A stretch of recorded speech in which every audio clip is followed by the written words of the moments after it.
ಕೊಲೆ ಆರೋಪಿ ದರ್ಶನ್ಗೆ ಸಂಕಷ್ಟದ ಮೇಲೆ ಸಂಕಷ್ಟ ಎದುರಾಗ್ತಾ ಇದೆ. ಮತ್ತೆ ಆರೋಪಿ ದರ್ಶನ್ಗೆ ಪೊಲೀಸರಿಂದ ವಿಚಾರಣೆಗೆ ಬಿಸಿ ತಟ್ಟುವಂತ ಸಾಧ್ಯತೆ ಇದೆ. ವಿಚಾರಣೆಗಾಗಿ ಬಾಡಿ ವಾರೆಂಟ್ ಮೇಲೆ ವಶಕ್ಕೆ ಪಡೆಯುವಂತ ಸಾಧ್ಯತೆ ಇದೆ. ಇದು ಈ ಕೇಸ್ನಲ್ಲಿ ಜೈಲಲ್ಲಿ ರಾಜಾತಿಥ್ಯವನ್ನ ಪಟ್ಕೊಂಡಿದ್ರಲ್ಲ, ರಾಜ ಎಲ್ಲೇ ಇದ್ರು ರಾಜನ್ ತರ ಅಂತ ಬಿಲ್ಡಪ್ ಕೊಡಕ್ ಹೋಗಿದ್ರಲ್ಲ, ಈ ವಿಚಾರದಲ್ಲಿ ಮತ್ತೆ ವಿಚಾರಣೆಗೆ ಒಳಗಾಗಬೇಕಾದಂತ ಸಾಧ್ಯತೆ ದರ್ಶನ್ಗೆ ಎದುರಾಗಿರೋದು.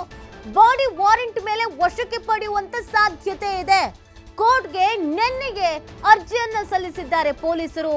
ಇವತ್ತು ಕೋರ್ಟ್ ಗಮನಕ್ಕೆ ತಂದು ವಶಕ್ಕೆ ಪಡೆಯುವಂತ ಸಾಧ್ಯತೆ ಇದೆ. ಪರಪ್ಪುನಾಗ್ರಹಾರ ಜೈಲಲ್ಲಿ ದರ್ಶನ್ಗೆ ರಾಜಾತಿಥ್ಯ ಹಿನ್ನೆಲೆ ಈಗಾಗಲೇ ಆರೋಪಿಗಳ ವಿರುದ್ಧ 3 ಎಫ್ಐಆರ್ಗಳು ದಾಖಲಾಗಿದೆ. ಪ್ರತ್ಯೇಕವಾಗಿ ಈ ಕುರಿತು ವಿಚಾರಣೆಯನ್ನ ನಡೆಸೋಕೆ ದರ್ಶನನ್ನ ಮತ್ತೆ ವಶಕ್ಕೆ ಪಡೆಯುವಂತ ಸಾಧ್ಯತೆ ಇದೆ. ನೋಡಿ, ನಿಮಗೆ ನೆನಪು ಇರಲಿ, ರೇಣುಕಾ ಸ್ವಾಮಿ ಕೊಲೆ ಪ್ರಕರಣಕ್ಕೆ ಸಂಬಂಧಪಟ್ಟಂತೆಗೆ ಇನ್ನೂ ಚಾರ್ಜ್ ಶೀಟ್ ಸಲ್ಲಿಕೆ ಆಗಿಲ್ಲ. ಊಟ ಬೇಕು ಅಂತ ಇವರು ಡ್ರಾಮಾ ಮಾಡಿಕೊಂಡು ಅಥವಾ ನಿಜವಾಗ್ಲೂ ಕೋರ್ಟಿಗೆ ಅರ್ಜಿ ಸಲ್ಲಿಕೆ ಮಾಡಿದ್ರು, ಅದು ಕೂಡ ಇತ್ಯರ್ಥ ಆಗಿಲ್ಲ. ಈಗ ಮತ್ತೆ ಪ್ರತ್ಯೇಕವಾಗಿ 3 ಪ್ರಕರಣಗಳು ಜೈಲಲ್ಲಿ ಒಳಗಡೆ ಇಟ್ಕೊಂಡೇ ದಾಖಲಾಗಿದೆ. ಈಗ ಈ ಪ್ರಕರಣಗಳಿಗೆ ಸಂಬಂಧಪಟ್ಟಂತೆ ವಿಚಾರಣೆಗೆ ಹಾಜರಾಗಬೇಕಾಗತ್ತೆ, ವಿಚಾರಣೆಗೆ ಸಹಕಾರ ಕೊಡಬೇಕಾಗತ್ತೆ. ಪೊಲೀಸರು ಮತ್ತೆ ಇವರನ್ನ ವಶಕ್ಕೆ ಪಡ್ಕೊಳ್ಳುವಂತ ಎಲ್ಲ ಸಾಧ್ಯತೆಗಳು ಇದೆ ಅನ್ನೋದು ಗೊತ್ತಾಗ್ತಾ ಇದೆ. ಸೊ ನಿಮಗೆ ಯಾರು ಇದಕ್ಕೆಲ್ಲ ಅವಕಾಶ ಮಾಡಿಕೊಟ್ರು, ಯಾರು ನಿಮಗೆ ಸಹಾಯ ಮಾಡಿದ್ರು, ಸಿಗರೇಟ್ ಯಾಕೆ ಸೇದಿದ್ರಿ, ಯಾರು ತಂದು ಕೊಟ್ರು, ಕುರ್ಚಿ ಮೇಲೆ ಯಾಕೆ ಕೂತಿದ್ರಿ, ತುಂಬಾ ಜನ ಹೇಳ್ತಾ ಇದ್ರು ಕುರ್ಚಿ ಮೇಲೂ ಕೂರಂಗಿಲ್ವಾ, ನೆಲ ಬಗ್ದು ಬಿಟ್ಟು ಕೂರ್ಬೇಕಾ, ನೆಲದಲ್ಲೇ ಕುತ್ಕೋಬೇಕಾ ಅಂತ. ನೀವಿರೋದು ಜೈಲಲ್ಲಿ, ಯಾವುದೋ ಥಿಯೇಟರ್ ಅಲ್ಲೋ ಅಥವಾ ಹೋಮ್ ಸ್ಟೇ ಅಲ್ಲೋ, ಪಬ್ ಅಲ್ಲೋ, ಸ್ಟೋನಿ ಬ್ರೋಕಲ್ಲೋ ಅಲ್ಲ. ಸೊ ಅದಕ್ಕೆ ಅಂತ ಕಾನೂನುಗಳಿರುತ್ತೆ. ಆ ಕಾನೂನಿನ ಅರಿವು ಎಲ್ರಿಗೂ ಇರಬೇಕಾಗತ್ತೆ. ಈಗ ಕುರ್ಚಿ ಮೇಲೆ ಕೂತಿದ್ನೇ ದೊಡ್ಡ ವಿಷಯ ಅಂತ ಮಾಧ್ಯಮಗಳು ಪ್ರಸಾರ ಮಾಡುತ್ತೆ ಅಂತ ಹೇಳ್ತಾ ಇದ್ರಲ್ಲ, ಈ ಕುರ್ಚಿ ಮೇಲೆ ಕೂತಿದ್ದೇ ಈಗ ಎಫ್ಐಆರ್ ದಾಖಲಾಗಿರೋದು.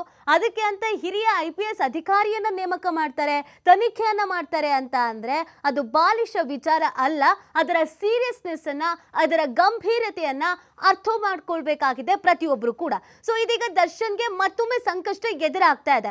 ಒಂದು ಕೇಸಿಂದನೇ ಹೊರಗೆ ಬಂದಿಲ್ಲ. ಈ ಕೇಸಲ್ಲೇ ಅವರ ಹೆಂಡತಿ ಎಲ್ಲಾ ಕಡೆ ಓಡಾಡ್ಕೊಂಡು ಲಾಯರ್ ಅನ್ನ ಇಟ್ಕೊಂಡು ಮತ್ತೆ ವಿಚಾರಣೆಯ ವಿಚಾರದಲ್ಲಿ ಬಹಳಷ್ಟು ಪ್ರಯತ್ನವನ್ನ ಪಡ್ತಾ ಇದ್ದಾರೆ. ಈಗ ನೋಡಿದ್ರೆ ಈಗ ಪ್ರತ್ಯೇಕವಾಗಿ ಮತ್ತೆ 3 ಎಫ್ಐಆರ್ಗಳು ದಾಖಲಾಗಿರೋದು. ಈ ಎಲ್ಲದರಲ್ಲೂ ಕೂಡ ವಿಚಾರಣೆಗೆ ಹಾಜರಾಗಬೇಕಾಗತ್ತೆ. ಈ ಸಂದರ್ಭದಲ್ಲಿ ಕೇವಲ ದರ್ಶನ್ಗೆ ಮಾತ್ರ ಅಲ್ಲ, ಈ ಫೋಟೋದಲ್ಲಿ ಯಾರ್ಯಾರಿದ್ದಾರೆ, ಈ ವಿಡಿಯೋ ಕಾಲಲ್ಲಿ ಯಾರ್ಯಾರಿದ್ದಾರೆ, ಈ ಸಂದರ್ಭದಲ್ಲಿ ಯಾವೆಲ್ಲ ಅಧಿಕಾರಿಗಳು ಡ್ಯೂಟಿ ಮಾಡ್ತಾ ಇದ್ರು, 9 ಸಸ್ಪೆಂಡ್ ಆಗಿರುವಂಥ ಅಧಿಕಾರಿಗಳು, ಇವರೆಲ್ಲರನ್ನು ವಿಚಾರಣೆಗೆ ಒಳಪಡಿಸಲಾಗತ್ತೆ. ಇಲ್ಲೇನಾದ್ರೂ ಪ್ರೂವ್ ಆಯಿತು ಅಂತಂದ್ರೆ ಎಗೇನ್ ನಿಮಗೆ ಸಾಕ್ಷಿಗಳು ಅದು ಇದು ಅಂತ ಈಗ ಈ ಕೇಸಲ್ಲೂ ಕೂಡ ಶಿಕ್ಷೆ ಆಗುತ್ತೆ. ಯಾಕಂದ್ರೆ ಕಾನೂನನ್ನ ಫಾಲೋ ಮಾಡಿಲ್ಲ ಅನ್ನುವಂಥ ಕಾರಣಕ್ಕಾಗಿ.